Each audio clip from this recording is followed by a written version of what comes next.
Dans une précédente vidéo, nous avons vu que le contraceptif à base d'excréments de crocodile relevait de la science médico-magique des anciens. On conserve également un traitement égyptien destiné à l'enfant qui pleure de douleur, assez peu ragoûtant si l'on suit la prescription à la lettre, puisqu'il impliquait des chiures de mouches. Nous allons voir dans cette vidéo pourquoi cette prescription était étrangement efficace.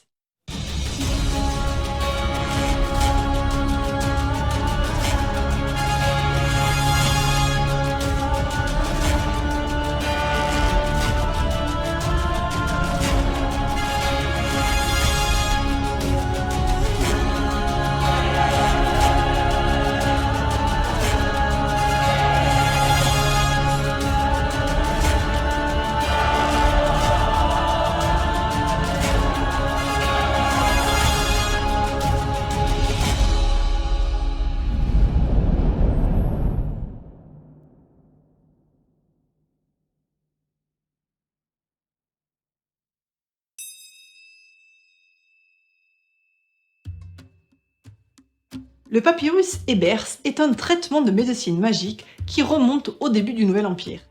À ce jour, c'est le plus important traité qui nous soit parvenu.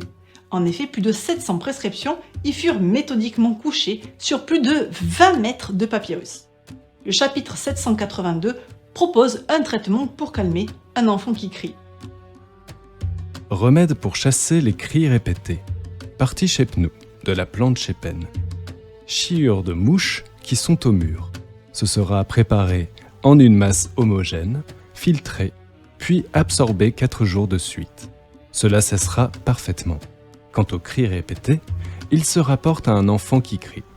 À la manière dont un enfant pleure, il est possible de reconnaître la nature ou la cause de ses larmes et déterminer s'il pleure de faim, de douleur, de fatigue ou encore par caprice. La façon dont le praticien insiste sur l'écrit du petit patient et le fait qu'il se soit donné la peine de consigner son traitement par écrit démontre la gravité du mal à soigner. L'enfant pleure de douleur et il s'agit donc de l'apaiser et non de le guérir.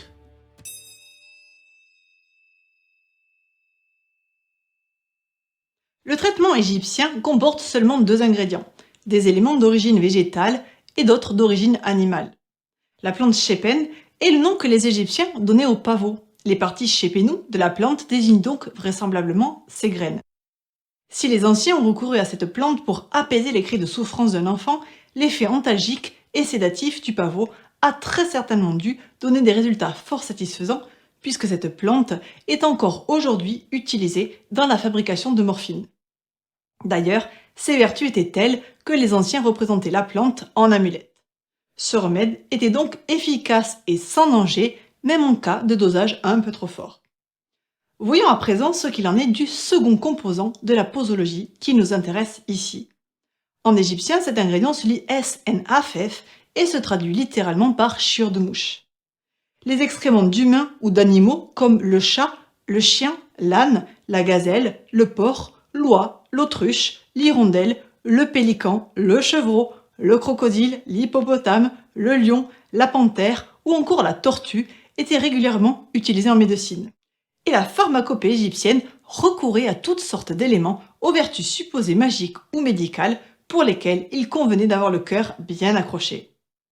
Sang, organes et entrailles de nombreux animaux, fiel de certains poissons, de chèvres, de porcs, de taureaux et de tortues, yeux de crocodile, de porc et de vautour, cervelle de bœuf, de grenouille, d'oie, de porc, de salamandre d'eau et de silure, piquant de hérisson, placenta de chatte, croupion de caille, sperme et urine d'origine humaine, sang des menstrues, tête de rat, de souris et de silure, moelle osseuse du taureau.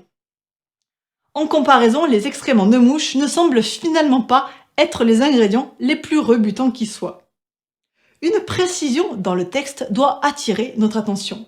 Ce ne sont pas n'importe quels excréments de l'insecte qui doivent servir au remède final, mais les chiures de mouche qui sont au mur.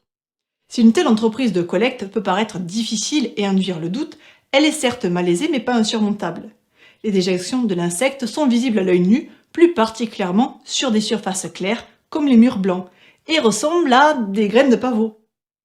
Cette théorie, pourtant séduisante, de la similarité entre les excréments de mouches et les graines de pavot ne correspond toutefois pas à la réalité antique. En effet, l'égyptologue Thierry Bardinet, auteur d'un excellent livre intitulé Les papyrus médicaux de l'Égypte pharaonique, a prouvé que l'expression égyptienne Hes en Hafef désignait en fait la propolis. Or, la propolis, principalement constituée de résine, oléorésine, cire et huile essentielle, était utilisée par les abeilles pour fabriquer une couche dont elle enduisait les parois intérieures de la ruche. En égyptien, l'abeille se dit bite, mais parfois elle est aussi désignée avec un terme plus générique, Hafef. Voilà donc ce que désigne en réalité l'expression égyptienne les chiures de mouches qui sont au mur.